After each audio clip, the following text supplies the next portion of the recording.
All right, we're back tiering some NFL players heading into fantasy week 2. We learned some good info in week 1. Now we're prepared to tackle the board more effectively. So let's get right into it. All right, let's get after it. So first, let's go after the receivers. Let's see the board. So number 1 this week, by far and away, it's Cooper Kupp. It's not even close. He's just got the best spot. Let's see here. Then I think you can put behind him Amon St. Brown, and then CeeDee Lamb would be how I would do it this week. I'm cool with that. Just because I look at those and I'm like, that's probably how they project best. CeeDee's right up on the top there. Yeah. Let's see here. Outside of that, I think Tyreek's fine in this matchup, but Bill's secondary is a bit underrated. Same thing with like Justin Jefferson. Like those are your truly elite guys that you're just never going to be fading. Are we worried about Jefferson's volume at all? No, I still think they're going to get it to him. He's just one of those guys. Yeah, I guess it's a super negative game script for him. After that, though, I would try to think how I would do this order-wise. I would put Chase and Rice right next to each other. I think they're going to be they in this 4 to 8, or are they 9 4 to 8. Okay. Like those are 2 guys that I think. Mike Evans should technically be pretty high up this week, right? He's going to be up there, but he's a little lower just based off of like Chris Godwin's usage in the slot. But yeah, I would put Rice and then I put Chase there, and then a fun one I'd actually put behind him is Debo. I really like Debo this week compared to consensus, because the thing that we've noticed is when these teams lose their like main running back or like depth behind it, they'll use these Debo types a lot in the backfield. So Debo's usage was pretty crazy. His projection is kind of catching up with it, though. He's projected like 17 points, I think, in a lot of league formats this week. So I tend to like the play. What do we think about like an AJ Brown?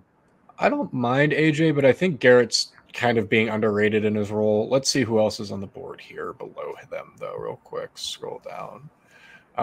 Because AJ Brown's definitely in the conversation. I think Nico He's going to go in this tier somewhere. Yeah, he's going to go in that tier for sure. So Garrett.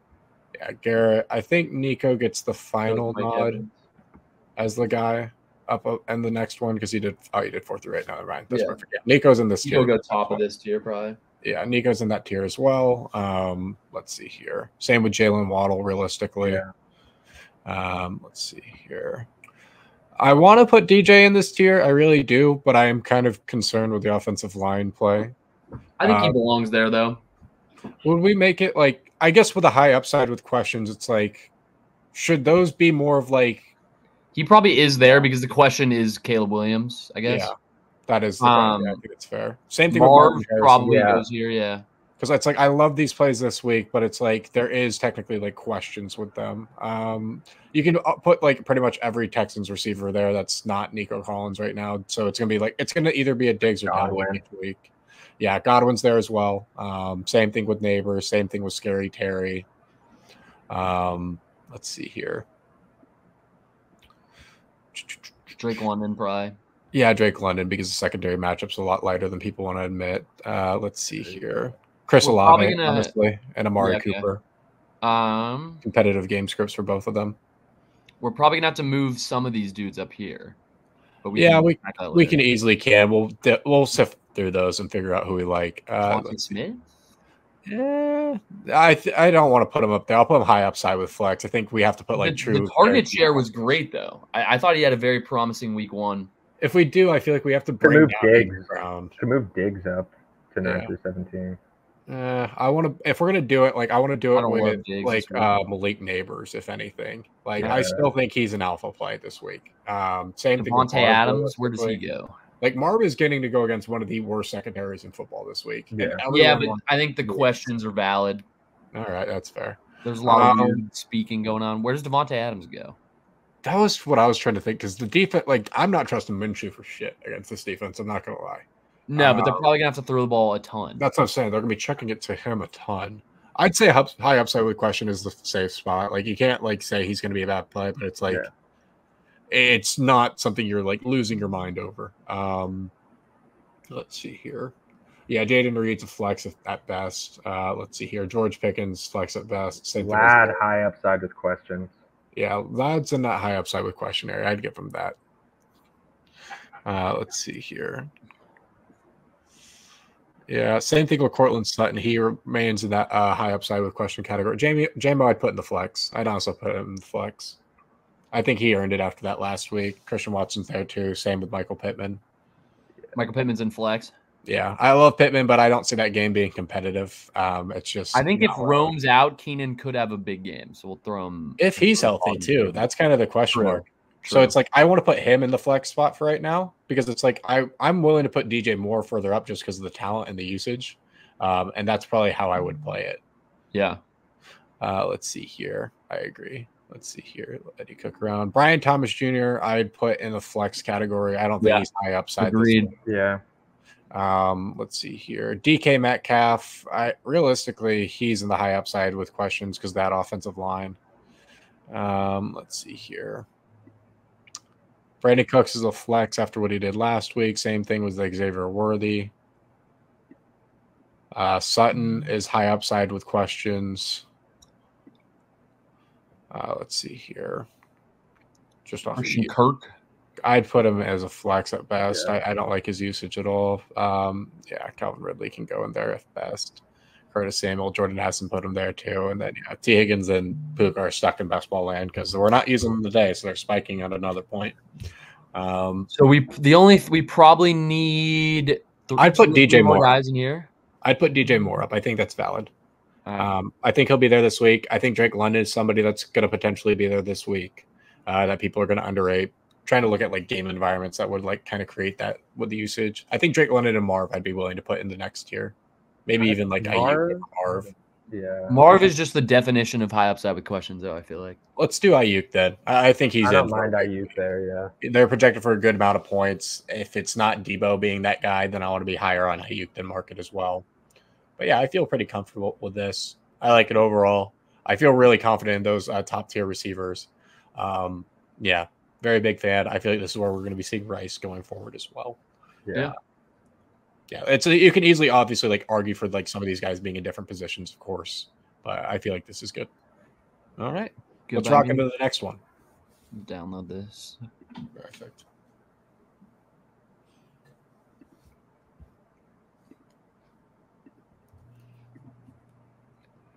Do some running backs. Yes, sir. I feel like Dortch could be a fun piece for DFS this weekend. Dortch is definitely an interesting one. I like his little spot. But with that said, let's go into this. So, all right, top 5. Kyron Williams is 1 for me this week. I like his game environment the most. Then behind him, I think Breece is a solid 2. I think Jonathan Taylor behind him. I'd put Jonathan Taylor in ahead of Bijan this week. I just think we just got 5 of them. I feel like Bijan will be in there. Yeah. I'd put Achon up there as. I think he's going to have to go lower just based on the injury. I'd go with Gibbs for the amount of points they are projected then. I think that's a fair one. Let's go with Achon then immediately after because it's like he is that dude. Jordan Mason placeholder. Yeah, Jordan Mason. Jordan Mason's perfect right there. Just after what he did last week. He looks a little different this week. Saquon realistically needs to be right in front of Jordan Mason off of what we saw. I think you can honestly make an argument to put him even ahead of like Gibbs realistically and put Gibbs down a tier. I think Bijan could go here. Yeah, honestly, I think that's more valid. Yeah, I like that more. Let's see here. Yeah, that feels right. Let's see here. Yeah, Blake Corum's best ball. Kamara is going to be 11 to 20, or flex, I guess. Yeah, that probably makes more sense. Josh Jacobs, 6'10".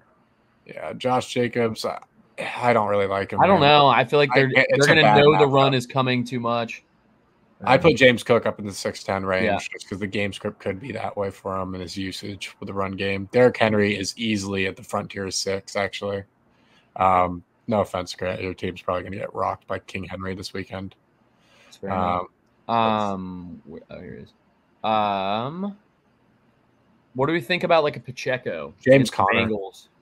Ramondre carved up that defense. Ramondre did, but I want James Conner this week. He's going to be elite in that setup. They project for like second most points. They are supposed to win that game. I'd put him up in the tier above. Who goes down? Let's see if it's 6 through 10. Oh, that's only 5. Yeah, I'd switched him and James Cook realistically. I have more concerns with James Cook's workload than I do James Conner's. I mean, Yeah, let's see here. Kenneth Walker goes at 11 through 20. Honestly, he might be flex play this week because the abdomen injury, right? I think that's fair to say. Rashad does the job. High scoring environment. Probably 11 through 20 is a smarter play, right? Yeah, we'll check him bottom tier of that. Raheem's obviously out. Yeah. Tony P does the job. Mixon probably 11 through 20. Yeah, Mixon's like top of 11 through 20 realistically. You can easily make an argument for him to be higher technically, but I think that's fine. Ramondre taking on the Seahawks. Ramondre's got to be in that 11 through 20. I would say I think he earned 11 through 20. They pulled off the upset last week. Yeah. What's to say they don't do it again? Aaron Jones could be in I there put Monty too. in 11 through 20 just because of how many points the offense projects to score. Same with Etienne. Yeah. Let's see here. We got space for one more after Etienne. A spicy one. Ryan Robinson. I was thinking about Brian. Aaron Jones too. I mean, I was low-key thinking Javonte and saying that was going to be Jaleel. The Niners' run defense just looks really good. I don't know if I can trust Aaron Jones. I wouldn't do Aaron Jones. I'll Brian Robinson against the Giants feels like a smash. I'll give you guys Brian Robinson. Okay. Let's put Javonte in the flex area because I realistically like Jaleel taking over that, but they don't have that image on here. Zach Moss against the Chiefs. Does the job. Gus, yeah, he's the best ball kind of play right now. I'm curious to see, like, are they going to go back to the hot hand approach and, like, maybe he gets the one that gets run this weekend? Yeah. Like, I can see that's, like, something that pisses a lot of people off. Very possible. Zeke flex? Honestly, I kind of like Zeke in that 11 through 20 range as a sneaky guy, but I think he's a does-the-job guy. Just because it's, like, it could be Rico Dowdle, it could be him that falls in the end zone. You really don't know. Yeah. But I like this. The only reason I'm more confident in Etienne than the market to a degree is just because like Doug Peterson supposedly wants to keep him as the guy, and who knows, maybe they win the matchup. But I like this. Yeah. All right. Let's move on to the next tier. All right. Get a quick download.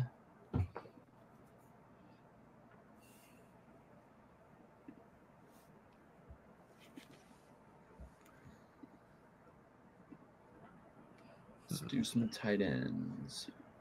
Perfect.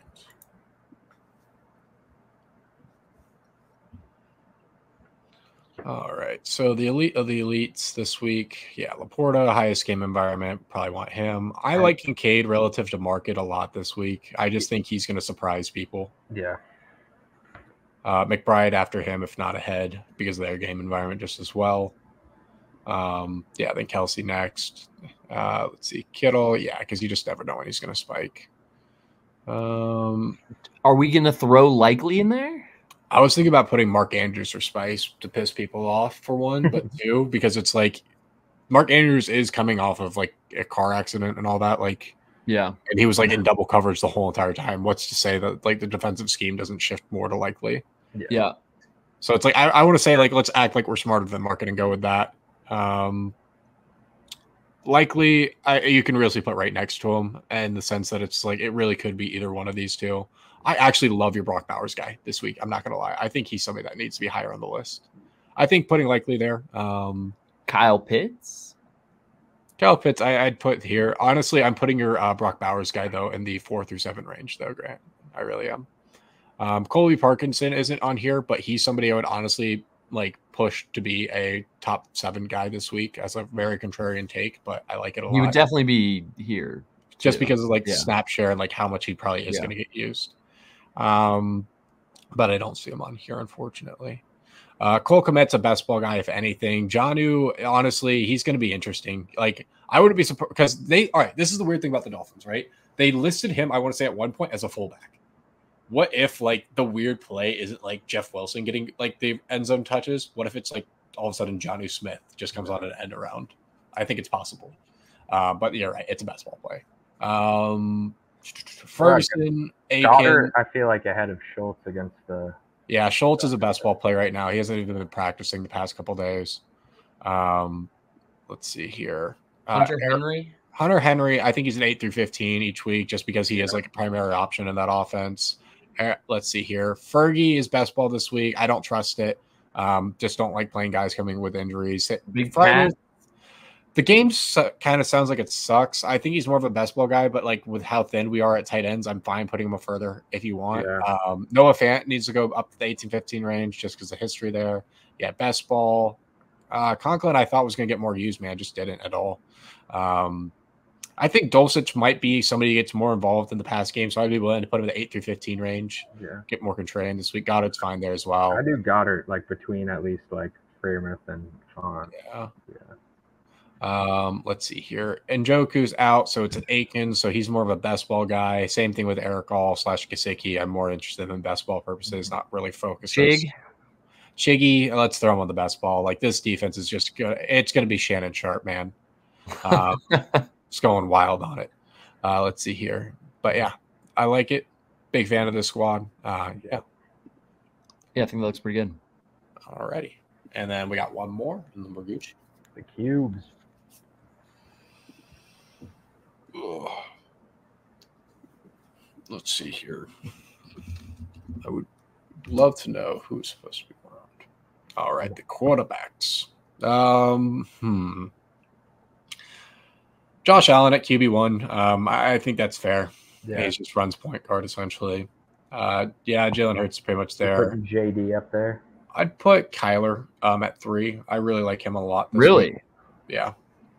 I think he's extremely mobile. One of the highest scoring game environments. If Marv's having a good game, he should be up there. Yeah, Mahomes is definitely up there as well. Richardson with Lamar, CJ 100%. Jaden Daniels, yeah, 100% needs to be up there. I like him a lot this week. Tua right behind him. Goff right behind him. Let's see here. Honestly, Goff needs to go ahead. Goff needs to go that 10-15. Yeah, that's fine. We have space for one more here. I'd put Goff in that tier as well. I don't really like anybody else as much as I like Goff this week compared to the rest. I'd put Dak's good there. Daniel Jones. Stafford could be fun. Awfully enough, goes after Dak. Baker's got to go ahead of Daniel Jones. Yeah, I'll give Baker ahead of Daniel Jones. Burrow realistically goes there as well. What about Stafford versus Cards? Yeah. Stafford I'd put behind Daniel Jones because that offensive line is literally in shambles. Like I really like Stafford, but like I want to have some mobility if I can. And then realistically, the rest of these guys are like kind of solid. Like my solid tier here would be realistically Deshaun. I think he's going to do better numbers than people are expecting. Yep, Justin Fields, I agree. Herbert. Let's see, Caleb. I think is. Yeah, he's not really interesting this week. Yep, I like that there. Honestly, I would put Bryce Young in solid this week. If we're going to be playing the Carolina underdog, I think we should be putting him in the solid tier. You know what I mean? Mm-hmm. Surprise us a little bit. Yeah, I think that's fine there. You can put him in best ball solid. It's fine. Same thing with that. Kirk, honestly, I think he's going to be in the solid tier, if not higher this week. But yeah, I would put Jordan Love as like a placeholder of Malik Willis, so to speak, in the best ball as well. Like you don't want to be touching Malik Willis. Yeah. But yeah, we should probably do a defense one for sickos in the future as well, but we can do that in the future. But yeah, this is awesome. Appreciate you for setting this up. If you guys haven't subscribed already, make sure to subscribe. Utilize this information for either your favorite players on Prediction Strike.